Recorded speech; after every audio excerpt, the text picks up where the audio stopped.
वर्ष 2000 के बाद सब कुछ बदल गया और फिर दोस्ती होने लगी। और वर्ष 2007 में जब जापान के तत्कालीन प्रधानमंत्री शिंजो आबे भारत आए तो उन्होंने भारत की संसद को संबोधित किया। इसके अलावा उस समय नरेंद्र मोदी गुजरात के मुख्यमंत्री के तौर पर शिंजो आबे से मिलने के लिए दिल्ली आए थे। और वर्ष 2007 के बाद भारत और जापान के रिश्ते मजबूत होते चले गए। और इसे आप कुछ आंकड़ों से आज आप समझिए। भारत और जापान के बीच अब हर साल 1,30,000 करोड़ रुपए का व्यापार होता है। जापान भारत में निवेश करने वाला दुनिया का तीसरा सबसे बड़ा देश है, जो कि थोड़ी देर पहले हम आपको बता भी रहे थे। 2000 से 2019 के बीच 9 साल में जापान ने भारत में 2,30,000 करोड़ रुपए का निवेश किया और अगले 5 साल में उसने 3 लाख करोड़ रुपए और भारत में निवेश करने का लक्ष्य रखा है। इसके अलावा दोनों देशों के बीच बहुत मजबूत कूटनीतिक रिश्ते भी हैं। भारत और जापान क्वाड देशों का हिस्सा तो है ही, साथ ही ये दोनों देश संयुक्त राष्ट्र में G4 देशों में भी साथ बैठते हैं। G4 देशों में भारत और जापान के अलावा जर्मनी और ब्राजील हैं और ये चारों देश संयुक्त राष्ट्र की स्थायी सुरक्षा परिषद का हिस्सा बनना चाहते हैं। एक और बात, भले ही भारत और जापान की मौजूदा दोस्ती 2 दशक पुरानी है, लेकिन दोनों देशों के बीच सदियों पुराने सांस्कृतिक रिश्ते हैं।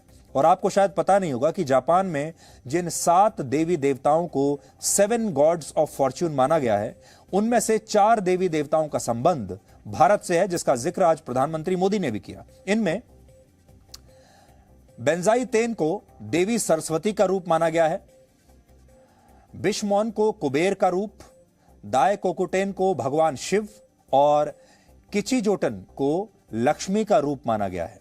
तो ये समानताएं हैं हमारे और उनके देवी देवताओं के बीच। इसके अलावा जापान में शिंतो धर्म के बाद लोग सबसे ज्यादा बौद्ध धर्म को मानते हैं और बौद्ध धर्म ने भारत से जापान तक का एक लंबा सफर तय किया है। पहले बौद्ध धर्म भारत से चीन पहुंचा, इसके बाद चीन से कोरिया में इस धर्म का प्रचार हुआ और कोरिया के बाद यह धर्म जापान पहुंचा। और वियोन की मैनेजिंग एडिटर पलकी शर्मा उपाध्याय, आज जैसा कि आप उनसे बातचीत के दौरान देख चुके हैं, वो इस समय टोक्यो में है और आज वो वहां की एक मंदिर में भी गई। और जब आप इस मंदिर में लोगों को पूजा करते हुए देखेंगे तो आपको यह मंदिर भारत के किसी मंदिर जैसा ही दिखाई देगा। तो अब आपको हम उनकी टोक्यो से फाइल की गई ये स्पेशल रिपोर्ट दिखाते हैं।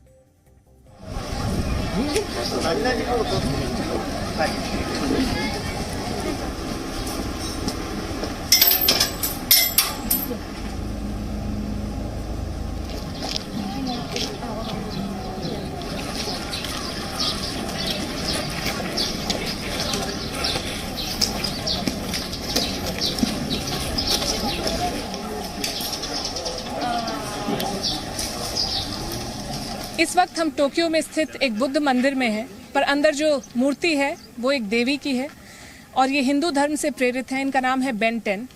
कहा जाता है कि ये हिंदू देवी सरस्वती से प्रेरित हैं। अगर आप गौर से देखें तो आपको काफ़ी समानता मिलेगी। इनके हाथ में एक यंत्र है जैसे कि सरस्वती की वीणा, और ये ज्ञान और संगीत की देवी कही जाती हैं। और टोक्यो में इनके कई मंदिर हैं। ऐसा कहा जाता है कि जापान में भगवान बुद्ध के बाद अगर कोई देवी या देवता है जिनकी सबसे ज़्यादा पूजा होती है तो वो है बेंटेन।